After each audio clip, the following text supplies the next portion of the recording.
வாழ்க வளமுடன். சிவாய நம ஓம். அடியேன் உங்கள் சித்தன் சிவஸ்ரீ ஜெயப்பிரகாசம் பேசுகிறேன். மும்மூர்த்திகளில், அதாவது இந்த பிரபஞ்சத்தில் மும்மூர்த்திகளாக இருக்கக்கூடிய பிரம்மா, விஷ்ணு, சிவன், இவங்க தொழில் பார்த்தீங்க அப்படின்னா படைத்தல், காத்தல், அழித்தல்.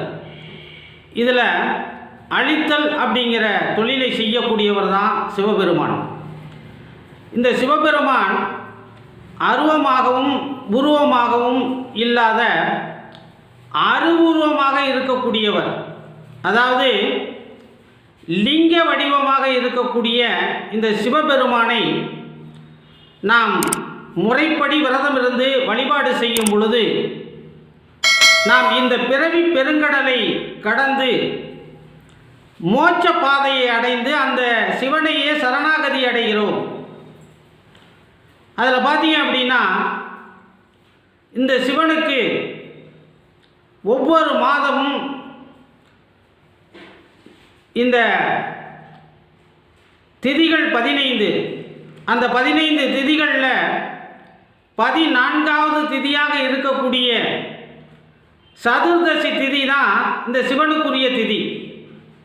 எல்லா தெய்வங்களுக்குமே திதி வழிபாடு உண்டு. இப்போ பெருமாள் அப்படின்னா ஏகாதசி விரதம் இருப்போம். இந்த வராகிக்கு பஞ்சமி, முருகனுக்கு சஷ்டி. இப்படி இந்த 15 திதிகளில் இந்த சிவபெருமானுக்கு ஒதுக்கப்பட்ட திதி அப்படின்னா 14வது திதியாக இருக்கக்கூடிய சதுர்தசி திதி. இதில் தேய்பிரையில் வரக்கூடிய சதுர்தசி. இந்த சதுர்தசி திதி முடிஞ்சதுன்னா அமாவாசை திதி வந்துடும். அப்போ சிவனை நாம் இரவில் விரதமிருந்து வழிபாடு செய்து மறுநாள் முன்னோர்களுடைய, அதாவது பித்ருக்களுடைய வழிபாடு செய்யக்கூடிய நாளாக அமைந்திருக்கிறது. அப்போ மோட்சப்பாதை. அப்போ இந்த சிவனுக்கு இருக்கக்கூடிய இந்த சிவராத்திரி விரதத்தில் மிகவும் முக்கியமான விரதம் எது, அது எந்த நாளில் வருது, அந்த விரதம் இருந்தால் என்ன பலன் நமக்கு கிடைக்கும், இந்த விரதத்தை எப்படி நாம் கடைபிடிக்க வேண்டும், இந்த விரதத்துக்கு இருந்தால் நமக்கு அந்த இறைவன் என்ன வரத்தை கொடுப்பார் அப்படிங்கிறத பற்றி தான் இந்த வீடியோ. என்னுடைய வீடியோ உங்களுக்கு பிடிச்சிருந்தது அப்படின்னா லைக் பண்ணுங்கள், ஷேர் பண்ணுங்கள். இதுவரைக்கும் என்னுடைய வீடியோவை சப்ஸ்கிரைப் பண்ணாமல் இருந்தீங்க அப்படின்னா மறக்காமல் சப்ஸ்கிரைப் பண்ணிடுங்க. பொதுவாக உத்தராயண புண்ணிய காலம், அதாவது தை மாதம் பிறந்துருச்சு அப்படின்னாவே தேவர்களுக்கு பகல் பொழுது. நமக்கு ஒரு வருட காலம் என்பது தேவர்களுக்கு ஒரு நாள். அதில் பார்த்தீங்க அப்படின்னா அவங்களுக்கு 6 மாதம் இரவு பொழுதாகவும் 6 மாதம் பகல் பொழுதாகவும் இருக்கும். இந்த பகல் பொழுது ஆரம்பிக்கின்ற மாதம் தான் இந்த தை மாதம். இதில் தான் இந்த பித்ரு உலகத்தில் இருக்கக்கூடிய அந்த பித்ருக்களை நாம் வழிபாடு செய்யும் பொழுது அந்த பித்ரு உலகத்தினுடைய கதவுகள் திறந்து அங்கே இருக்கக்கூடிய அந்த பித்ரு தேவதைகள் நமக்கு வரமளிப்பார்கள். அப்படி இந்த தை மாதம் முடிந்து, அதாவது தை மாதம் என்பது ஒரு பனிக்காலம், அதாவது குளிர்ச்சியான காலம் அப்படின்னு நமக்கு தெரியும். இந்த குளிர்காலம் முடிந்து வெப்ப காலம், அதாவது ஒரு சமநிலையில் குளிரும் வெப்பமும் சமநிலையில் இருக்கக்கூடிய காலம்தான் இந்த மாசி மாதம். இந்த மாசி மாதத்தில் அமாவாசைக்கு முதல் நாள், அதாவது தேய்பிறை சதுர்தசி அன்று வரக்கூடியது தான் மகா சிவராத்திரி. இந்த மகா சிவராத்திரி அன்னைக்கு நாம் 4 காலங்கள் கண் விழித்து இந்த சிவனை பூஜை செய்தால் நமக்கு மோட்சம் கிடைக்கும். நாம் என்ன நினைக்கிறோமோ அது நிறைவேறும் அப்படிங்கிறது ஐதீகம். இந்த மகா சிவராத்திரி பார்த்தீங்க அப்படின்னா எப்படி தோன்றியது அப்படின்னா, அடிமுடி காணாதவன் இறைவன். இந்த சிவன் பார்த்தீங்க அப்படின்னா அடியும் காண முடியாது, நுனியும் காண முடியாமல் ஜோதி சுரூபமாக தன்னை லிங்க வடிவமாக காட்டக்கூடிய ஒரு நாள் தான் இந்த மகா சிவராத்திரி. இந்த மகா சிவராத்திரி அன்னைக்கு தான் பிரம்மன் தன்னுடைய படைப்பு தொழிலை தொடங்கினார். பார்வதி தேவி தவம் இருந்து இந்த சிவனுடைய உடம்புல சரி பாதியை வாங்கக்கூடிய ஒரு நாள். முருகப்பெருமான் ஓம் அப்படிங்கிற அந்த பிரணவ மந்திரத்தை எல்லாருக்கும் புரிய வைக்கக்கூடிய ஒரு நாள் அப்படின்னு சொல்லுவாங்க. இப்போ பஞ்சாட்சர மந்திரம் என்று சொல்லக்கூடிய ஓம் நமச்சிவாய அப்படின்னு சொல்லி இந்த விரதத்தை நாம் தொடங்கணும் அப்படின்னு சொன்னால் அந்த சிவனுடைய அருள் நமக்கு கிடைக்கும். ஒவ்வொரு காலத்திலையும் என்ன செய்யணும் அப்படின்னா, பொதுவாக இந்த விரதத்தை சிவன் ராத்திரிக்கு முதல் நாள் உபவாசம், அதாவது ஒரு பொழுது விரதம் இருந்து அன்று முழுவதும் உபவாசம் இருந்து மறுநாள் காலையில் அந்த சிவராத்திரி அன்னைக்கு, அதாவது சிவன் ராத்திரி அந்த நாளில் காலையில் எழுந்து நீராடி நாம் தூய்மைப்படுத்திக்கணும். அன்று பொழுதும் அந்த சிவன் ராத்திரி முழுவதும் விரதம் இருக்க வேண்டும் சிவனை நோக்கி.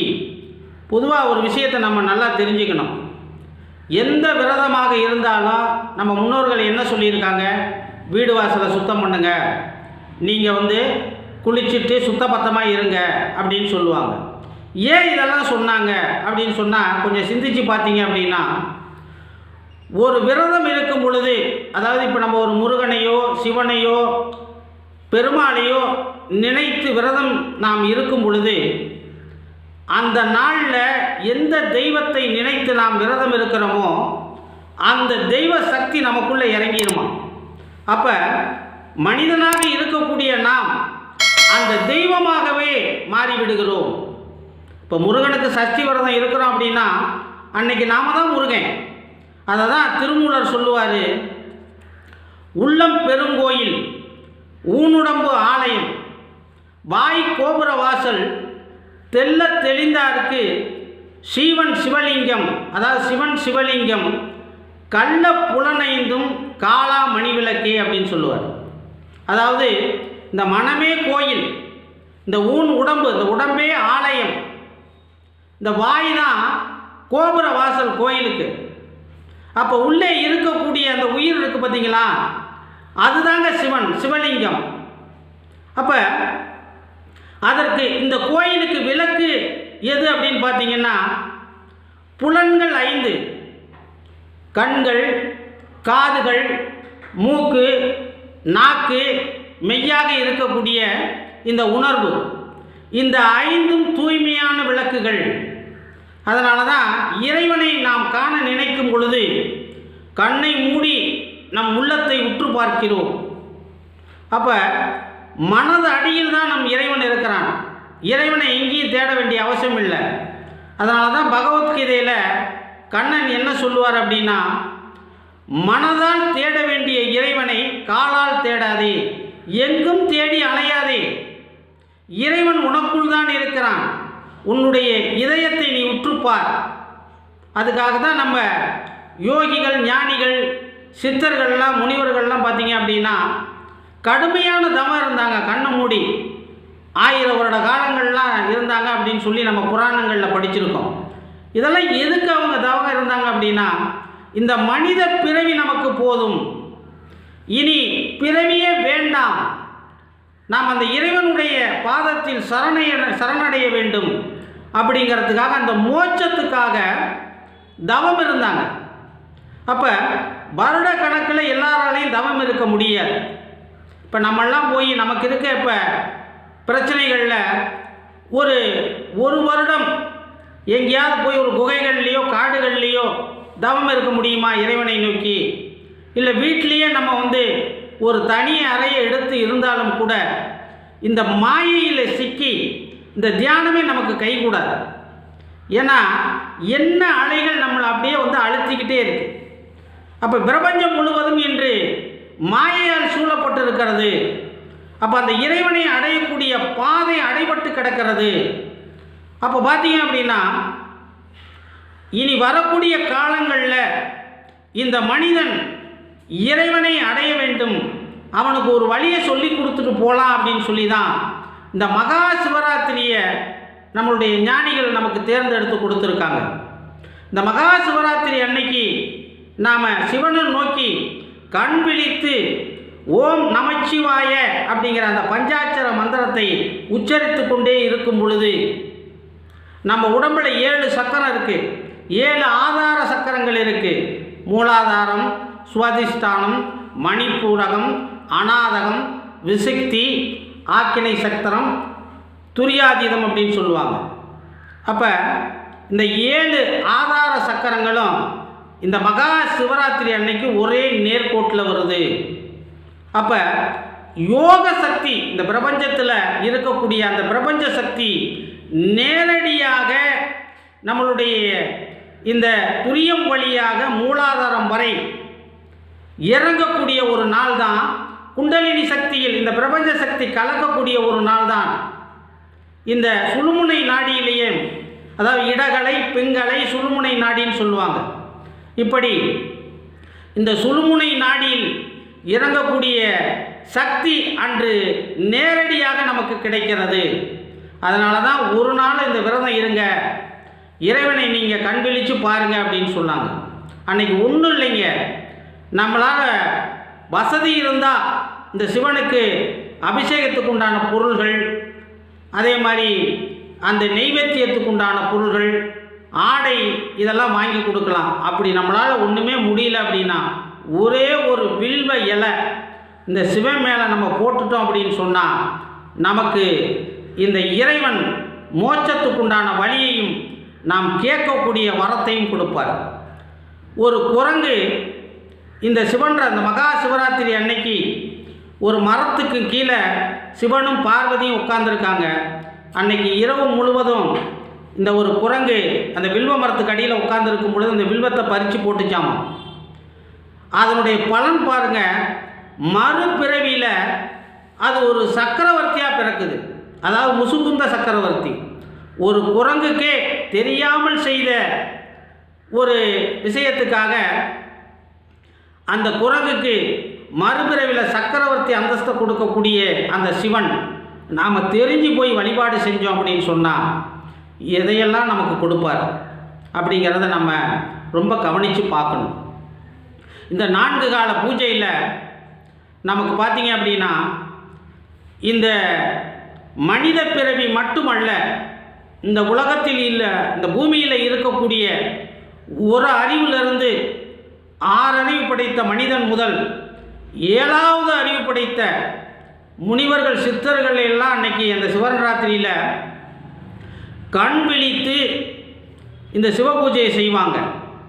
இந்த முதல் கால பூஜை, அதாவது அந்த சிவராத்திரி அன்னைக்கு மாலையில் 6 மணியிலிருந்து அந்த முதல் கால பூஜை தொடங்கும். அதில் பார்த்தீங்க அப்படின்னா இந்த முதல் கால பூஜையை பிரம்மா செய்கிறார். இந்த பிரம்மாவோடு சேர்ந்து இந்த பூமியில் இருக்கக்கூடிய அத்தனை ஜீவராசிகளும் சிவனுக்கு பூஜை செய்கிறது.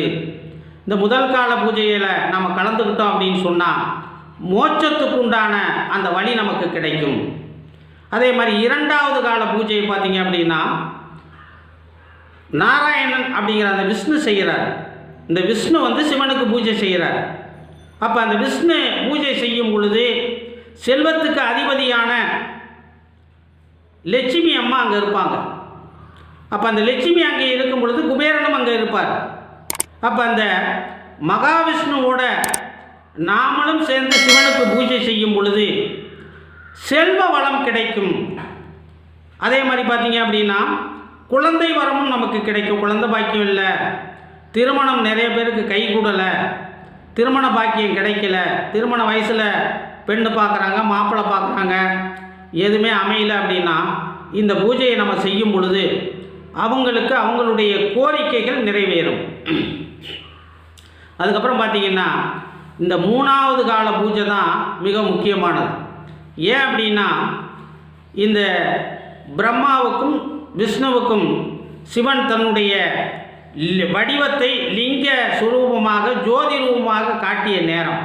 அதனால தான் அந்த நேரத்தை லிங்கோத்பவர் காலம் அப்படின்னு சொல்லுவாங்க. அப்போ இந்த 3வது கால பூஜை யார் செய்கிறாங்க அப்படின்னா அம்பாளே தன்னுடைய கணவனான சிவனுக்கு செய்கிறாங்க. இந்த 3வது கால பூஜையை நாமளும் அவங்களோட சேர்ந்து செய்யும் பொழுது நமக்கு என்ன நினைக்கிறோமோ, எதையெல்லாம் நமக்கு தேவைன்னு நினைக்கிறோமோ அதெல்லாம் கொடுக்கக்கூடிய ஒரு காலம். இந்த 4 கால பூஜையிலையும் யாரும் கலந்துக்க முடியல அப்படின்னா இந்த 3வது கால பூஜையை யாரும் மிஸ் பண்ணிடாதீங்க. இந்த உச்சிகால பூஜைன்னு சொல்லுவாங்க. இரவில் உச்சிகால பூஜை லிங்கோத்பவர் காலம் இரவு 11:30 மணியில் இருந்து 1:30 மணி வரைக்கும் மிக முக்கியமான காலம் இந்த சிவகாலத்தில், இந்த சிவன் ராத்திரியில். ஏன்னா அம்பாள் பூஜை செய்யும் பொழுது இந்த பிரபஞ்ச சக்தி அப்படியே பூமியில் இறங்கும். அந்த நேரத்தில் ஓம் நமச்சிவாய அப்படின்ன பஞ்சாட்சர மந்திரத்தை நம்ம உச்சரித்துக்கிட்டு ஒரு தியான நிலையில் முதுகு தண்டுவடத்தை நேராக நிமித்தி 7 சக்கரத்தை ஆதார சக்கரத்தையும் அந்த பிரபஞ்சத்தை நோக்கி நாம் வச்சுருந்தோம் அப்படின்னு சொன்னால் இந்த 7 ஆதார சக்கரங்களிலும் இந்த பிரபஞ்ச சக்தி அப்படியே இறங்கிடும். அப்போ நமக்கு ஒரு 1000 வருடம் தவம் இருந்த பலனை அன்னைக்கு அந்த இரவில் இந்த 3வது கால பூஜையில் நமக்கு கிடைச்சிரும். அதே மாதிரி இந்த 4வது கால பூஜை இருக்குது இல்லையா, இந்த 4வது கால பூஜை பார்த்திங்க அப்படின்னா 33 கோடி தேவர்கள், ஞானிகள், மகான்கள், ரிஷிகள், சித்தர்கள் எல்லா தெய்வங்களும் இந்த சிவனுக்கு பூஜை செய்கிறது. அப்போ அந்த காலத்தில் நாம் அவங்களோடு சேர்ந்து இந்த சிவனுக்கு பூஜை செய்யும் பொழுது நம்ம ஒரு வேலை வாய்ப்பு இல்லை, தொழில் சரியாக இல்லை, அரசு வேலைக்கு முயற்சி பண்ணிக்கிட்டு இருக்கோம், இதெல்லாம் கிடைக்கக்கூடிய ஒரு காலம். இந்த வரமெல்லாம் நமக்கு இந்த 4வது கால பூஜையில் கிடைக்கும். அப்படி எண்ணற்ற ஒரு சக்திகளை கொடுக்கக்கூடிய ஒரு நாள் தான் இந்த மகா சிவராத்திரி. யார் ஒருத்தர் 24 சிவன் ராத்திரி கண் விழித்து சிவனை பூஜை செய்கிறார்களோ அவர்களுக்கு மோட்சம் கிடைக்கும். அதே மாதிரி பார்த்தீங்க அப்படின்னா அவர்களுடைய 21 தலைமுறையும் முக்தி அடையும். இது ஒரு பெரிய வரம் இல்லையா? அதே மாதிரி ஒரு சிவன் ராத்திரி நீங்கள் கண் விழித்து சிவனை வழிபாடு செஞ்சீங்க அப்படின்னா 1 வருட காலம் சிவன் கோயிலுக்கு போய் சிவன் பூஜை செய்த பலனை உங்களுக்கு அன்று கொடுத்து விடுவார். இப்படி இந்த வருஷம் பார்த்தீங்க அப்படின்னா இந்த மகா சிவராத்திரி மாசி மாதம் 3ஆம் தேதி, பிப்ரவரி மாதம் 15ஆம் தேதி ஞாயிற்றுக்கிழமை இரவு வருகிறது. இந்த முதல் நாள் பார்த்தீங்க அப்படின்னா சனிக்கிழமை சனி பிரதோஷம் வருது. அப்போ சனி பிரதோஷம் விரதம் இருந்துவிட்டு நீங்கள் மறுநாள் காலையில் உங்களை நீங்கள் தூய்மைப்படி சிவனாகவே மாறிடுங்க. ஏன்னா ஊனை உருக்கி உயிரை விளக்காய் ஏற்ற வேண்டிய நாள். நம்மளுடைய ஊனை உருக்கணும், அந்த உடம்பை உருக்கணும். உடம்பை உருக்கி உயிரை நமக்குள்ளே இருக்கக்கூடிய அந்த உயிரை விளக்காய் ஏற்றிட்டோம் அப்படின்னு சொன்னால் அந்த இறைவன் மனம் இறங்கி நம்மளுடைய கேள்விக்கு, அதாவது நம்மளுடைய எண்ணங்களுக்கு செவிசாய்த்து நமக்கு மோட்சத்தை கொடுப்பார். ஏன்னா மோட்சம் அடைகிறது அவ்வளவு சாதாரண விஷயம் கிடைங்க. வந்த வழி தெரிகிறது. நாம் எங்கிருந்து வந்தோமோ அந்த இடத்திற்கு போகக்கூடிய இடம் அடைபட்டு கிடக்கிறது, நமக்கு வழி தெரியவில்லை. ஒரு மாயையில் சிக்கி மீண்டும் மீண்டும் பிறவி எடுத்து கொண்டிருக்கிறோம். இந்த பிறவி பெருங்கடலை நீந்த வேண்டும். அப்போ ஒருத்தனுக்கு பார்த்தீங்க அப்படின்னா இந்த பூமியில் மனித பிறவி எடுத்து இறைவனை அடைந்து மோட்சம் அடையணும் அப்படின்னு சொன்னால் இந்த மோட்சத்தை சிவனை தவிர வேறு யாராலும் கொடுக்க முடியாது. அப்போ அந்த சிவனுக்கு நாம் ஒரு அடியாராக இருந்து இந்த சிவன் ராத்திரியில் நம்ம கலந்து சிவனுக்கு நம்மளால் முடிஞ்ச ஒரு வில்வ இலையையாவது அவருக்கு அந்த லிங்கோத்பவர் மேலே போட்டோம் அப்படின்னு சொன்னால் சிவ பூஜையின் பலன்கள் அத்தனையும் நமக்கு கிடைக்கும். எல்லாருக்கும் சிவனருள் கிடைக்கட்டும். சிவன் ராத்திரி விரதத்தை எல்லாரும் இருங்க. உங்களால் விரதம் இருக்க முடியலன்னா கூட இந்த சிவ பூஜையில் கலந்துக்குங்க. அந்த பூஜைக்கு உண்டான பொருள்களை கொடுங்க. ஈசன் அருள் உங்களுக்கு கிடைக்கட்டும். அதாவது ஓர் இரவு, எத்தனையோ இரவுகள் நாம் தூங்கி தான் பொழுத கழிக்கிறோம். இந்த மாசி மாதம் மகா சிவராத்திரி அன்னைக்கு இந்த ஓர் இரவு மட்டுமாவது இந்த சிவனோடு இருந்து அந்த சிவன் அருள் பெறுங்கள். வாழ்க வளமுடன். எல்லாம் நிறைவாகட்டும். ஓம் நற்பவி.